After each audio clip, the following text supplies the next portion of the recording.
Well, on YouTube, it's Sammy Mack, and I'm back for episode 4 in this series, Becoming a Barrister.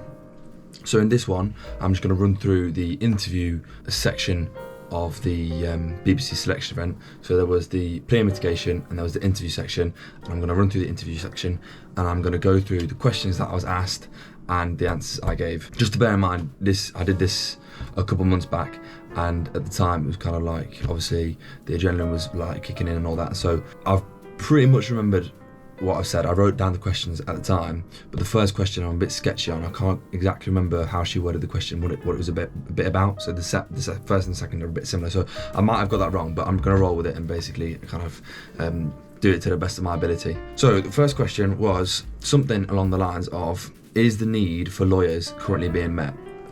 Like I say, I can't. This is the one question that I couldn't quite remember. I'm a bit sketchy on, but I'm sure that I said something along the lines of it is being met because there's like lots of people studying law, lots of people going for it, lots of people interested in that sort of thing. So basically, kind of covered it with that, and I might have dropped in a little something about specific areas of law. So like commercial law being more popular, being more saturated, whereas some areas of human rights maybe are not being met as well.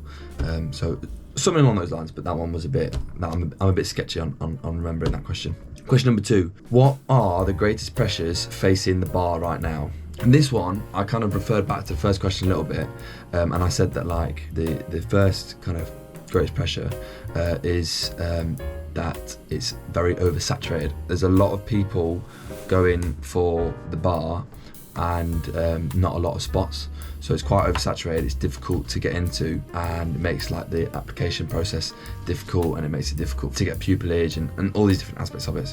So I just spoke about that for a short period of time, just saying that basically like it's very oversaturated, so filtering that out and just getting the top picks of students is the greatest pressure at the moment. Question number 3 was, what is your personal greatest achievement to date? And this one I took a bit of a different turn on. As she asked me the question, I kind of paused for a second. I thought, I think this is what she wants, but this is what I'm going to give her. Because initially I thought, greatest achievement, I thought, right, what can I say here to show off, to flex, to show how good I am at this sort of thing. That was my first thought, and I was like, nah, like that's not how I want to answer this. I don't exactly know what they're looking for. I don't know whether they want me to flex on them or what, but I thought like that's how most people answer, or they might answer and say something that like they're trying to flex but trying to show humility at the same time, which usually is not going to roll off very well because it's difficult to do. So I took a slightly different approach, and I said, I basically explained to her that I'm Christian, and I explained to her about my faith and things and how important it is for me to share my faith with others. And I said that my greatest achievement was sharing my faith with my brother Lennon, and I explained to her that he had faith before we met, but it was more the aspect of seeing the impact I've had in his life from when we first met to compare to where he is now. And obviously that's not the sole impact, but I've been involved in that process, and I was just basically explaining to her about how he is now and how he's just on fire for the Lord, spreading the gospel with everyone he meets, and just a great example of Christ. That's my greatest achievement, being involved in someone else's life, seeing the effects that I can have on someone else, and just being involved in that process really.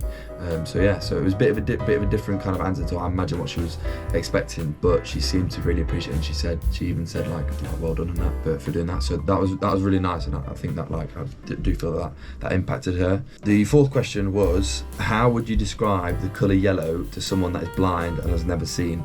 And I'm going to be honest, when she asked me this question, I was thinking, oh my days, like I had prepped for these questions. I looked at questions for pupillage and stuff, and you get these sort of questions, you get some like weird questions thrown in there, but she asked that question, and like when you're in the moment and you're like locking it in, you're trying to focus on answering questions and this and that, and then they just drop a question like that, I was just thinking, raw, this is mad. Like it just blew my mind for a hot sec, but I wanted to be quite snappy. I didn't want to waste any time on my questions, so I just started rolling. I just kind of like, yeah, how do you describe the good?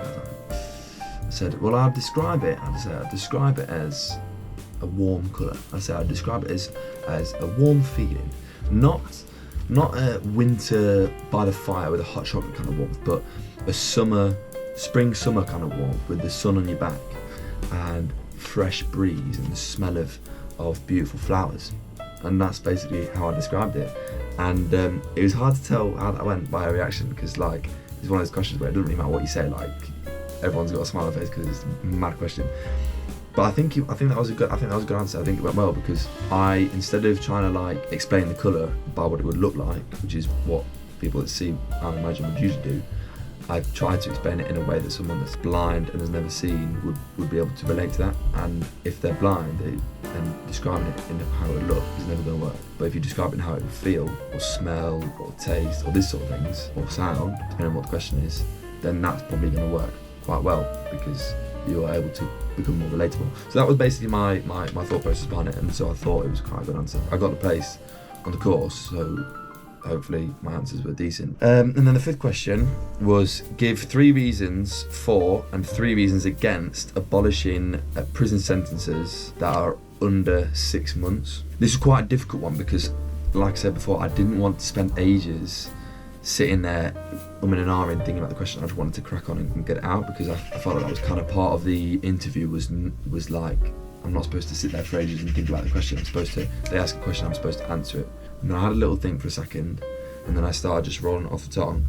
And 3 reasons for went really well. I said, firstly, it will avoid overcrowding prisons. So the prisons will be more spacious, there won't be as many people and they won't be overcrowded. Secondly, I said, because there would be less people there, because it would be less overcrowded, it would be more manageable and a more pleasant environment for prison officers to work in. I imagine, and I've heard, that working in prison environments is not pleasant, and I would imagine that the number and the amount of prisoners in prison will have a big effect on that. So I said that will have it will create a better work environment for prison officers, which then again in turn will enable for better reformation